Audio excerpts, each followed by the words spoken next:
अंदर ही जा रहे हैं.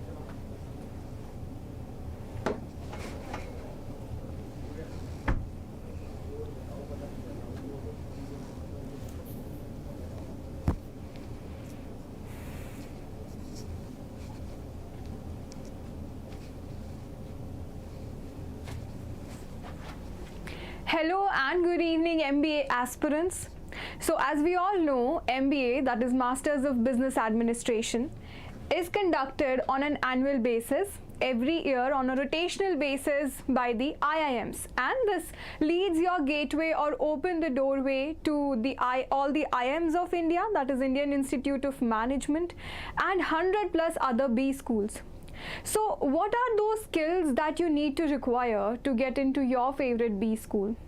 To crack, to get into MBA, to get into this course, one very prominent exam, a very important exam in India is the CAT exam. So today we are going to discuss how in general you can ace this exam, and in particular we will be talking about the verbal ability and reading comprehension section, and we'll see what are the areas or the section that come under this particular section of the CAT exam and how can you attempt the questions based on it. So without any further delay, let's begin with today's live. Today we will be talking about verbal ability section of CAT. So first of all, you can see on the screen the broad sections, the broad section of the CAT exam, and you can see the weightage or the number of questions that each of these sections carry. So the first section is verbal ability and reading comprehension, where last year, that is in 2021, there were 24 questions of this particular section. Then the MCQs, that is multiple choice questions, were 19, and non-MCQs, which are also known as TETA questions, were 5. So if you do not know, in CAT exam there are two types of questions. The first one, as you can see, are the MCQs, that is multiple choice questions. The second type is TETA questions, that is type in typable answers, where you do not get options as such. You have to type an answer in a given box on the screen. So these questions do not carry any negative mark, and they tend to lure student, or they lay the trap for the student to waste a lot of their time on these particular questions. So one initial, or let's say in the beginning, what tip I would like to give you is, do not fall for the TETA question, as in obviously you should try to attempt as many questions as you can, but do not waste your much of your time on this particular section. So next is data interpretation and reading comprehension, where you get your tables and charts on the basis of which you are given some data. So on the basis of that given data, you have to solve certain questions in this particular section. So there were in total 20 questions last year from this section, and number of MCQ questions were 15, number of TETA questions were 5. Right, so moving on to our third section, that is quantitative aptitude, that tests your mathematical ability. It carried 22 questions in total, out of which 15 were MCQs, multiple choice, and 7 questions were TETA questions. So though the TETA question seems alluring on the face of it, but they tend to be time consuming. So use your time judiciously, make your choices wisely, and try to divide each section and time allotted for each section. So first of all, what is the time for each section? It is 40 minutes each, right? So in total you get how much time for this for all these sections? That is 120 minutes. So this exam is of 120 minutes. You get 40 minutes for each section. Now you have to decide how much time will you allot to each question, so as you are able to complete the exam on time. Again, this paper carries a plus 3 for a correct answer and -1 for a negative answer, right? So for every correct answer that you attempt, you get a +3. For every negative answer, you get 1 marks deduced from total. So you have to be very judicious while ticking the answer, because this exam doesn't test how many questions you are attempting, it tests your accuracy. So not just going after the number of questions we have to attempt, you also have to see that the questions that you are attempting should be correct to be in the race, right? All right, so talking in particular about verbal ability and reading comprehension, because that is something we are here today for. So let's see what are the challenges in reading comprehension. So suppose this is a battlefield, right? Verbal ability and reading comprehension. So what are our opponents in this battle? The opponents are reading comprehension, para summary, sentence rearrangement, and misfit, right? So you these are your 4 opponents from the verbal ability and reading comprehension section. You get question from each of these 4 sections, and in these 4 sections, right, so in these 4 sections, RC and para summary, they carry multiple choice questions, and these 2 sections, that is SR and misfit. What is SR? SR is sentence rearrangement, or what we simply call para jumbles, where certain lines will be given to you, like 3, 4, 5 lines maybe will be given to you, and you'll have to arrange them in an order. After reading them all, you have to arrange them in a proper order, in a coherent manner. Okay, so these 2 contain your theta questions, so they don't have options given under them, these particular question. So suppose if you are given 5 lines, you will be given a box under the question where you have to write your sequence. Let's say your sequence is 5, 3, 4, 2, 1. So you'll have to type it in the exam, right? So that's all for verbal ability and reading comprehension opponents. Let's move on to the number of questions we get from each of these areas. So now we know there are these 4 areas, right? First one is reading comprehension. You get 6 questions. There are 4 RCs of 4 questions each, which makes a total of 16 questions, right? Moving on to the next one, if you can see on the screen, that is para summary. You get 3 questions based on para summary, and if we talk about misfit, you get 2 questions of misfit. What is misfit? Again, like we talked about para jumbles or sentence rearrangement, again you will be given some sentences, out of which one will be the misfit or odd one out, and you'll have to find out. So there can be different bases of judging an option to be the odd one. So you have to use your logical and deductive power and try to guess what is that one sentence which is not fitting the other sentences, which is not in coherence with the other sentences, right? Last, the 4th one is sentence rearrangement or para jumbles. Again, you get 3 questions based on sentence rearrangement or para jumbles. So if you think like you know, if you try to decide how many minutes should I allot to each section, so you have 40 minutes in total, right? So how much time can you allot to your RCs, which are 4 into 4, that is 16 marks. You can see the bulk of this section is you know, carried by the RCs alone, the reading comprehension alone. But again, if you are attempting an RC, you've read whole passage, you've devoted all your time in reading that passage, and you are not able to attempt 2 of its question. For the other 2 you are sure, but for the remaining 2 maybe you are not sure and you don't want to attempt it. So in that case, what I would suggest is do not fall for the wrong choice. If you are not sure about the option, don't go for it. Don't think that, okay, I have read this RC, I've devoted time to it, so I should be attempting these 2 options also, right? So your accuracy is something that you have to be very mindful about. So for this section, I would say you can devote 28 minutes to 30 minutes. What about the theta question? Okay, before theta question, let's see para summary. Again, for para summary, if there are 3 questions, try to wind it up in 3 minutes, right? And now coming to the theta question, which are the most alluring question for all the students because they don't carry negative marking. That's absolutely right. You should not skip them, you should not leave them. You should definitely attempt questions based which are of theta type. But one thing is, do not devote too much of your time on this section. So here you can devote 6 to 8 minutes in total, but if you are giving your crucial, even it can be 1 or 2 minutes, above 8 minutes, it's gonna harm you. Eventually, it's gonna affect your performance, it's gonna affect your marks, because you won't be able to attempt the other questions within the time frame. So just as in real life, we have to manage things, right? We have to manage, even in our household, we have to manage things. In our workplace, we manage things.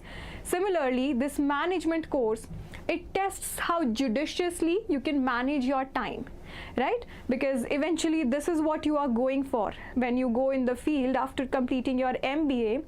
These skills are the things that are tested in field also. When you become a manager and HR, you go into IT sector, into operations, be it any sector, right? This is the one skill that will be tested, that is management of time, management of your resources.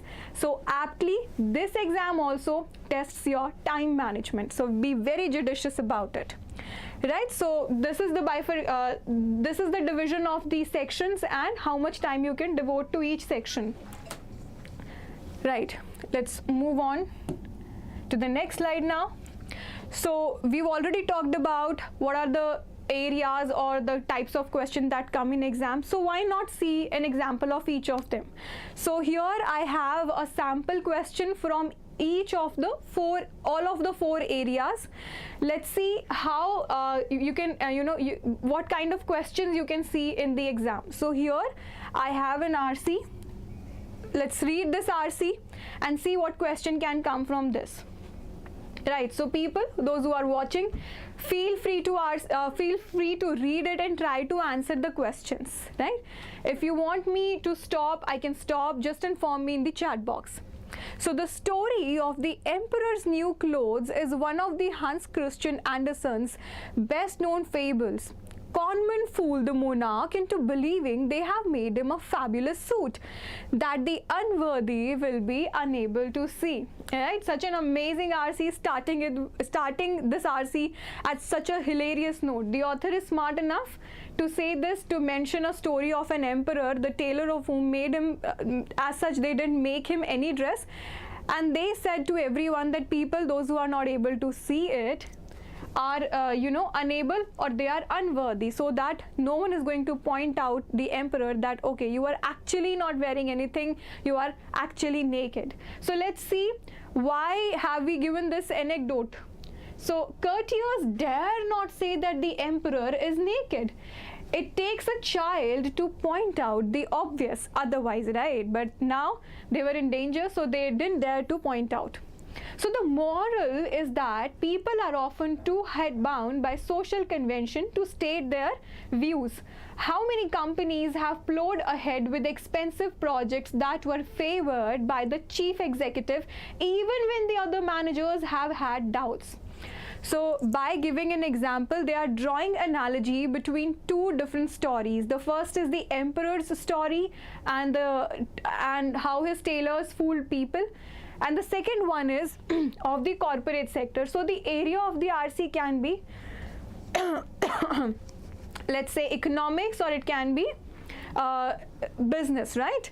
So in this particular story, the author is suggesting, just as in the emperor's story, even in the corporate sector, what people do, the managers at the lower level, they don't dare to question or raise any doubt to the to their heads' decisions, right? So they just say, they just go with it, right? So the power of diverse, right? In his new book, Rebel Ideas, The Power of Diverse Thinking, Matthew Said, a sportsman turned journalist, argues that the key to dealing with this problem is assembling a team of people with different perspectives and intellectual background. Won't that be such a wonderful thing? Diversifying your group is eventually gonna, increase your performance, right? Improve your performance. So this is what is being suggested here. Right, so I can see Kritika is asking, can we skip questions from Misfit completely? Okay, you can obviously skip questions from Misfit, but just tell me, when those particular question, theta question, they don't carry any negative marks, what is the harm in at least guessing the answer? Right? But that is a rare case because multiple choice questions are not given to you. You don't have the option. So you randomly have to write a sequence. So it's completely up to you. If you are running short of time, you can definitely skip it altogether. Right. So let's move on. People from different backgrounds approach problems from different angle. Now he is giving support to his claim that there should be people from diverse background, be it intellectual, be it professional, from different angles. That much should be blindingly obvious. So it is not just about selecting people for teams from both sexes and various ethnicities. So hire only Cambridge Politics graduates or Harvard MBAs, and they will have studied under the same professors. Isn't that true? So this is what is generally seen in the field. People from professional background, from top-notch universities and B schools, they are preferred. But isn't that obvious that all of them, they've studied under the same professor, so their ideologies more or less are going to be same. Their ideas will be redundant, right? So people from diverse intellectual backgrounds and cultural background, they should be given more importance, so that there can be chances of brainstorming for any new idea that a company has to put forward, right? Hire only Cambridge graduates. Okay, we've done that regardless of their gender or skin. So in the modern world, with all its complexities, cooperation is essential if breakthroughs are to be made. In science and engineering, 90% of papers are now written by teams rather than individuals. So they are giving an example of science and technology also, the research field of science and technology. There are two elements to selecting a good team. First is assemble people with diverse viewpoints, and the second is ensure that those viewpoints are being heard and respected. Now this is another problem, the secondary level problem. The primary level is people don't even dare to speak, right? And the secondary level problem is if someone, even if he dares to speak, his superiors, they are eventually gonna suppress him, or maybe he has the fear that he will be suppressed or he won't be favored in future, right? Okay, so first assemble people with diverse, and second ensure that those viewpoints are heard and respected.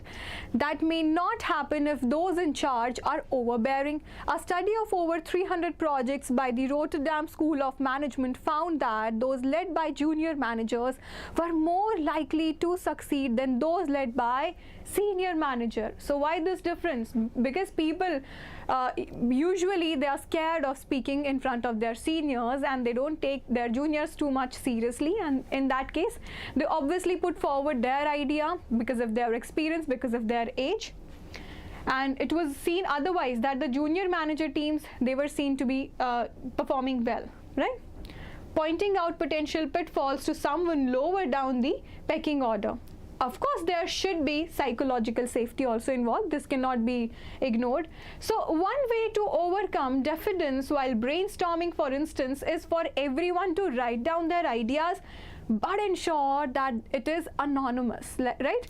Do not write down the names. What author is suggesting is brainstorming ideas can be practiced on in real. How can it be done? They can write their ideas on the, let's say, on the papers or on the chits without writing down their names. So that way opinions about the thoughts are less closely tied to the seniority of the thinker and can be tested against each other with less fear of favor. Increasing the number and range of ideas on offer may be the secret of success. Who knows? They should try it, right? So as Mr. Said writes, the willingness to share knowledge pays off in a world of complexity, and complexity is everywhere in this globally complex world, right? In this global world. Okay, so we are done with the RC. though we took a little longer to read this RC, but in exam you will be the sole reader, you will be the co-constructor of the RC. It's up to you how speedily or how quickly you are going through or you are skimming through the RC. So we did take a little long. It was just because I was conveying you the meaning also, the idea also, or how thoughts should be going in your mind while reading an RC. So you cannot be a passive reader. You cannot be you cannot be distracted while reading the RC, because you have time limit. For each RC you can just give 6 to 8 minutes. You have to use your time judiciously. I don't suggest anywhere that you should be giving more than 8 minutes to one RC. So quickly skim through the RC, be very attentive while reading the RC. In fact, your eyeballs, they should be moving, very quickly. You shouldn't be wasting time in anything at all.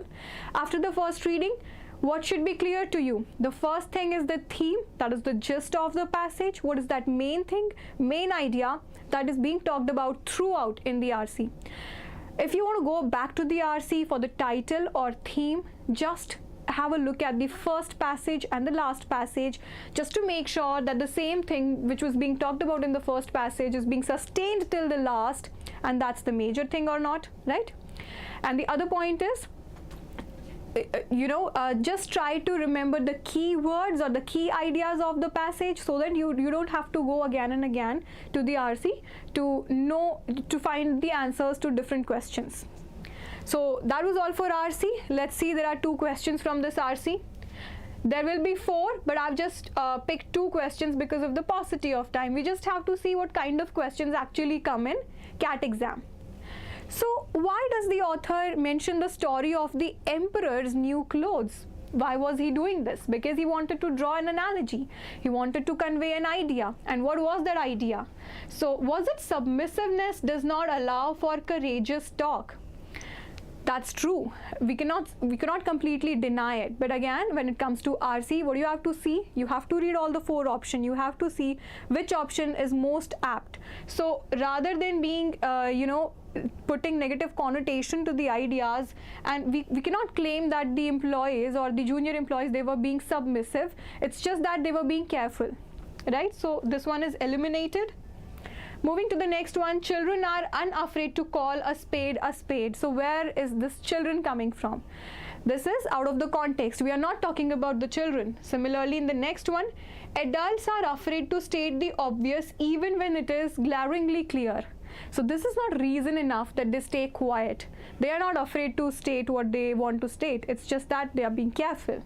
So your words, your selection of words or the selection of option should be one which is aptly in accordance with the RC, with the tone of the author, with the ideas of the author. Yes, would anyone like to answer this question? What is the answer to this question, guys? You can write it in the chat box. Last is, society's practices and norms restrain people from airing their views. So in this one option, both the things are being stated. The first one is that people often do not dare to state their views. They often do not dare to put forward what they are thinking, the ideas that they want to share with people. They've also justified it because they are giving a reason for it. This option is giving a reason also. The reason is society's practices, or let's say society's pressure, do not allow people to often speak up or air their ideas, right? So D is the right option to this question.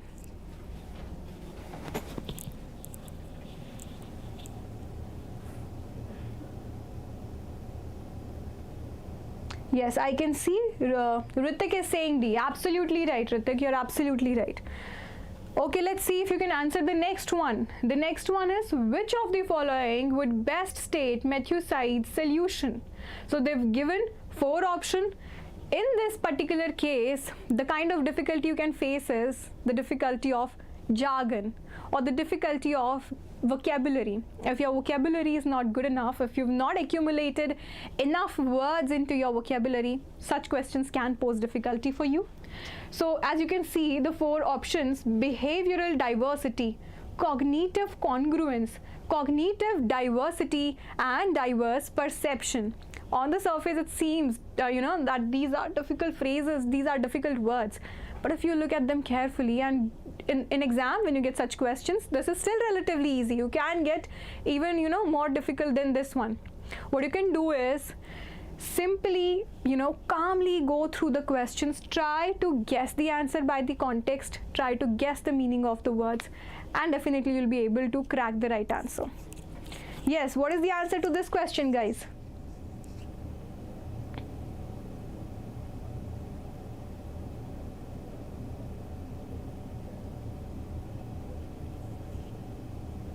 Yes, I see Aman had also answered D for the previous one.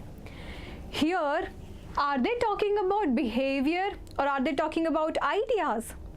So they are not talking about behavior. So behavioral diversity is not going to give profit to the corporations, or it is not something that is going to suggest you new ideas. So when we say cognitive, this is again a particular jargon of psychology. Cognitive means things related to mind, related to thinking, related to brain. Now comes the question of whether it should be cognitive congruence. Congruence is when you are applying it to different different fields or different areas, and congruence is you are acquiring it from different areas and putting it to one, and cognitive diversity is again when you have different ideas. So there is slight difference between the two. Are you putting it on the different areas, or are you using the diverse field or the diverse areas or ideas from diverse people and putting it to one solution? So what are they suggesting? That should it be narrow-minded? Your cognition should be narrow-minded? Should it be congruent, or should it be diverse? So diversity is something that they are professing again and again. So another hint for you is the keyword diversity, which was used in the passage again and again. Last one is diverse perception. So perception becomes a little bit rigid. Let's not say perception, because perceptions can raise prejudices also. So cognitive is the right word here. So what is the answer going to be, guys? Ritik is again saying D.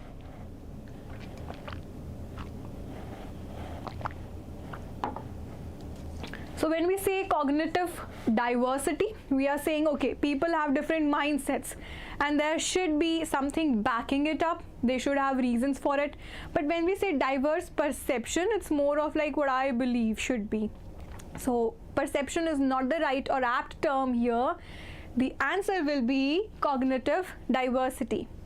So these were just 2 questions from the passage. There are usually 4 questions from each of the 4 passages, all of the 4 passages, right?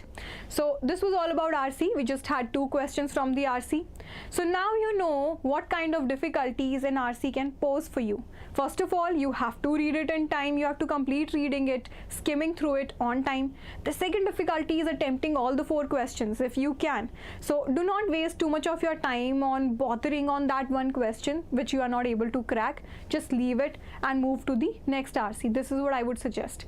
And the main challenge what people face is they don't read enough. So if you are someone who aspires to go for CAT exam, who aspires to do an MBA, it is a must for you. You have to start reading you can start it from anywhere, right? You can start it from something that comforts you, that interests you. But if you say, okay ma'am, I don't understand newspaper, I don't understand editorials, so that is not justifiable. Why? Because newspapers are meant for mass reading. Are you not included in that mass? Can you say, I am not able to understand editorials? It is something that you should be able to. So slowly acquire that ability, acquire that habit of reading newspapers, editorials, because they are also going to help you in knowing the issues, political, economic issues that are going in our society, right? So done with the RC, let's move on to the next area. Next area of VARC section is para summary. What is para summary? You'll be given a short passage or a paragraph. You have to read it and find out that one particular sentence or line which is, aptly justifying the gist of whole paragraph, sufficing that one sentence or that one option which suffice the meaning of the whole paragraphs. It's absolutely summarizing it. So if you read this one, in some professions, early decline is inescapable. What kind of early decline? Let's see. We have to read it further. So no one expects an Olympic athlete to remain competitive until age 60. So here we are majorly talking about the physical abilities decline, right? So, but in many physical non-demanding occupations, we implicitly reject the inevitability of decline before very old age. So as you go on reading a paragraph one by one, each line is, it unfolds a new idea before you. In the first line, they talked about some kind of decline for the professionals, right? In the second line, they talked about the Olympic athletes, that if they say that they want a retirement, it is absolutely accepted. But in the other fields, the next line mentions that for the many physically non-demanding occupation, we implicitly reject the inevitability of decline. So why can't mental, or we can say it's not just physical, that people get exhausted physically, people do get exhausted mentally also.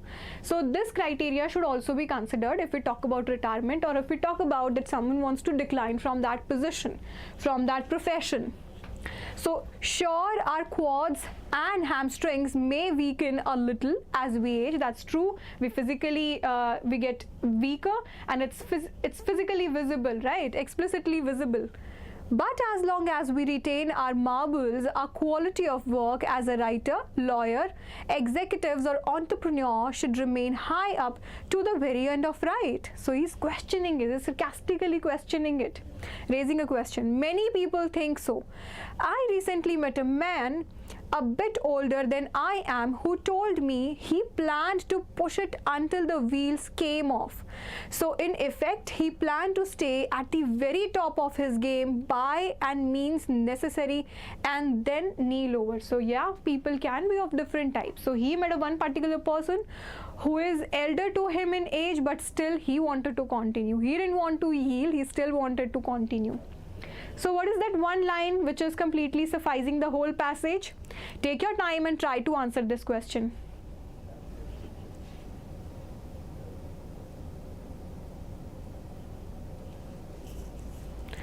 The passage at first may seem confusing to you, as in what is the orientation or the tone of the author towards the physical and mental decline. Is he favoring it, or is he neglecting it, talking against it?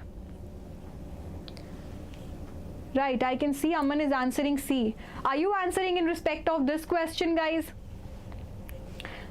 Let's see who's going to be the first one to answer. Option A says age is important in some professions which are physically demanding. Yes, the passage talks about it, right? But is it completely talking about the whole passage? Is it conveying the whole idea? No, it is not, but because it is not talking about the mental fatigue. Next is people in physically non-demanding occupation reject decline and expect to remain at top till the end. So here they are saying people, but this is not true for everyone, right? This is not the case with everyone. It's just that the author mentioned one example of one particular person who wanted to be at the top of his profession till the end of his life.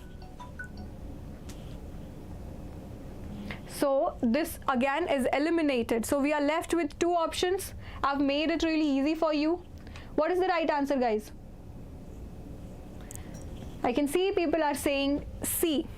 C option says, unlike physically demanding professions, in physically non-demanding occupation, we think we can reject decline and remain at the top till the end. So he's talked about everything in this one sentence. He's talked about unlike physically demanding profession, which was talked in the second sentence.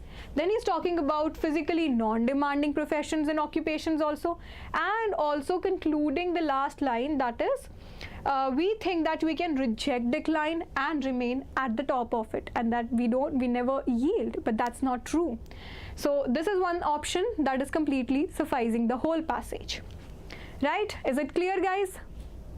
So now you know what para summary is. Para summary is still relatively easy. You have to read the para, complete para, be very attentive while reading it, and select that one option, select it very wisely, seeing if it is completely justifying the whole passage, or is it just talking about the initial lines or the last lines or some few lines of the passage. So now you know the trick for para summary. With this, let's move on to the next area of this section, that is sentence rearrangement, which is also known as para jumbles.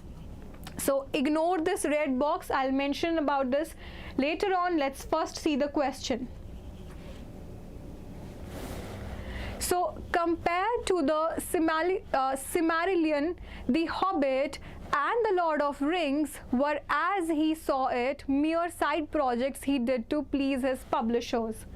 So what can we make out immediately after reading the first sentence? It is that some books or some works of a person are being talked about, some kind of publications are being talked about because publisher is mentioned, right? And he is comparing the three. So what is he comparing? He is comparing this work to the rest of the two, and he is saying that they were, as he saw it, mere side project he did to please his publishers. Let's read the next sentence.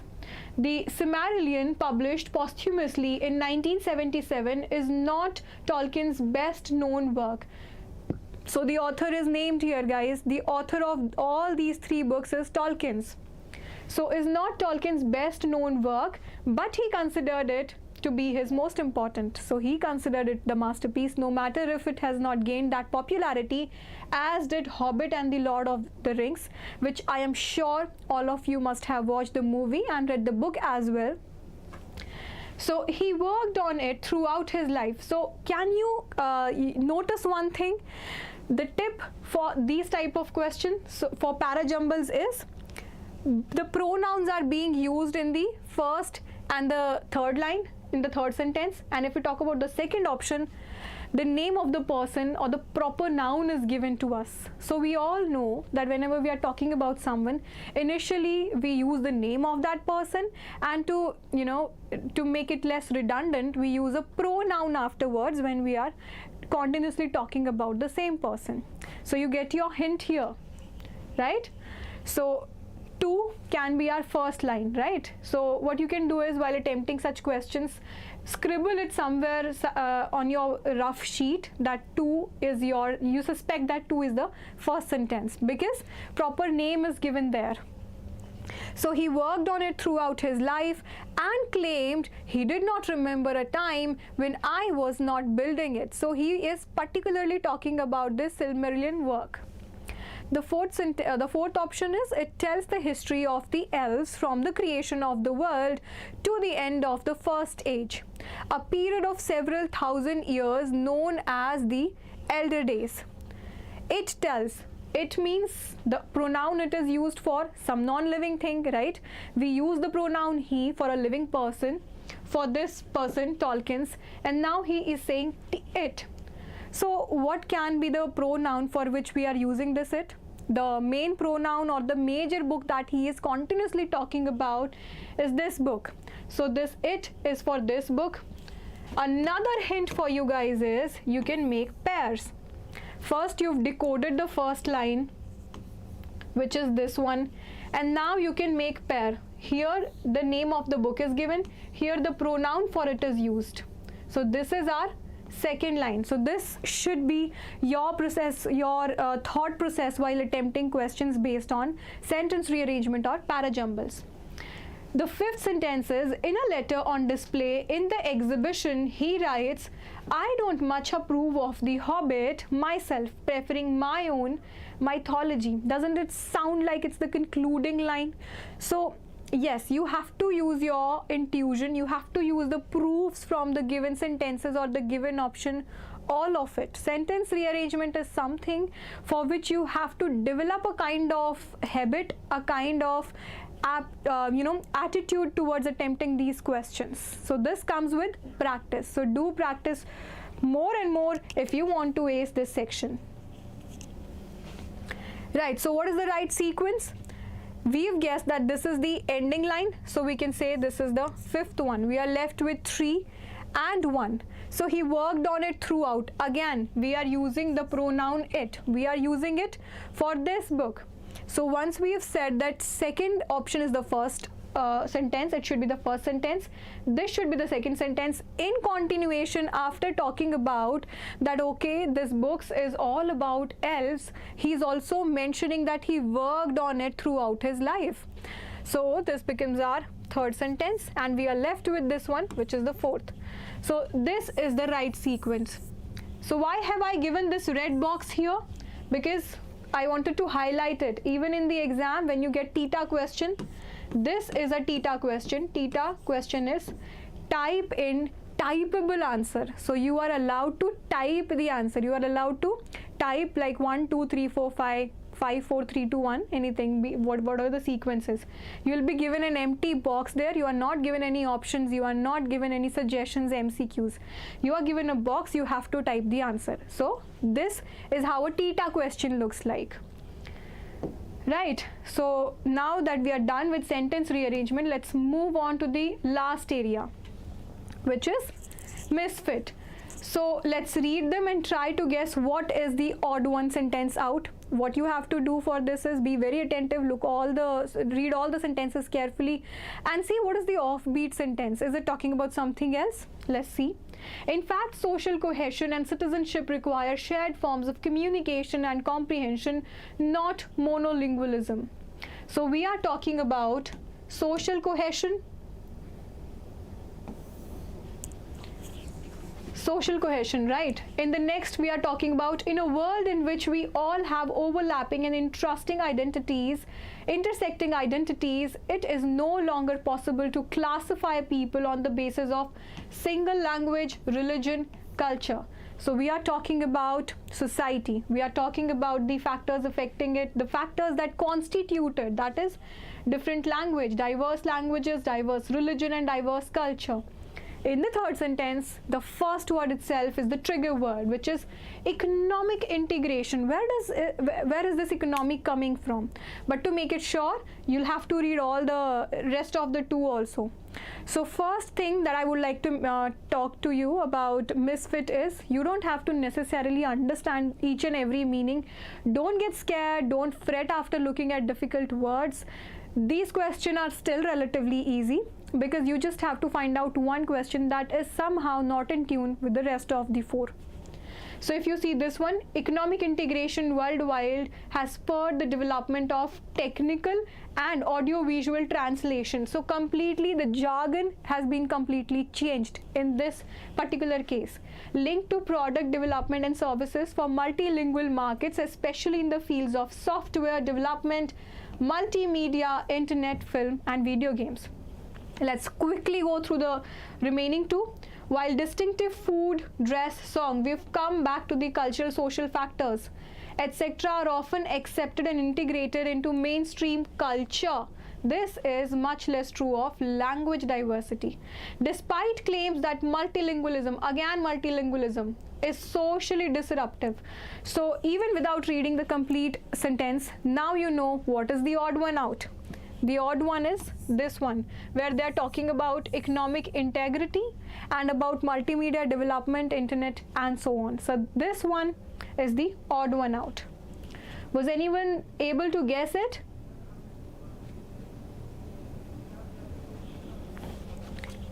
Right, so now you know how you can guess the questions based on misfit also. So, right, I can see Parul is saying there is also IT in the first sentence, right? Okay, so you are going behind one word. I am underlining the words just to say that you can go and look for keywords, but on the whole you have to see the context, right? Try to see the context, try to see are those remaining lines after, you know, letting out that odd one out, selecting out the odd one out, are they in cohesion somehow? So there can be things related to each other, they can use the jargon, but you have to see that jargon to point one line, one sentence, one option out, right? Alright, so this was all about VARC, verbal ability and reading comprehension.